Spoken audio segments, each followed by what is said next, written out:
முதலமைச்சர் விஜயின் மகன் ஜேசன் சஞ்சய் இயக்குநராக அறிமுகமாகும் சிக்மா திரைப்படம் வருகின்ற ஜூலை 31ஆம் தேதி திரையரங்குகளில் வெளியாகிறது. லைகா நிறுவனம் பெரும் பொருட்செலவில் தயாரித்து இருக்கும் இப்படத்தில் சந்தீப் கிஷனுடன் இணைந்து பரியா அப்துல்லா, ராஜு சுந்தரம், சம்பத், அன்புதாசன் ஆகியோர் முக்கிய வேடங்களில் நடித்துள்ளனர். தமன் இசையமைத்துள்ளார்.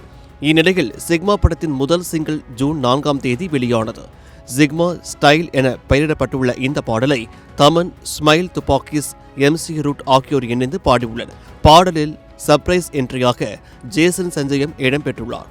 தற்போது பாடலில் இடம்பெற்றுள்ள வழி தனி வழி என்ற வரிகள் சமூக வலைதளங்களில் மிகுந்த கவனம் பெற்றுள்ளன. இதை பார்த்த நெட்டிசன்கள், அப்பா ஒரு மாநிலத்திற்கு முதல்வரா இருக்கிறாரு, ஆனா பையன் எனக்கு பதவி மேல ஆசை இல்லைன்னு சொல்றாரு, நீங்களும் ரஜினி ரசிகரா, பேசாம அப்பா மாதிரி நீங்களும் நடிக்க வந்துருங்க சஞ்சய், போக்கிரி படத்துல விஜய் அண்ணா மாதிரி உங்க சீனும் மாசா இருக்கு, சிக்மா படத்திற்காக வெயிட்டிங் என விதவிதமாக கருத்து தெரிவித்து வருகின்றனர். தற்போது யூடியூபில் இந்த பாடல் 13 லட்சத்திற்கும் அதிகமான பார்வையாளர்களை பெற்று வைரலாகி வருகிறது.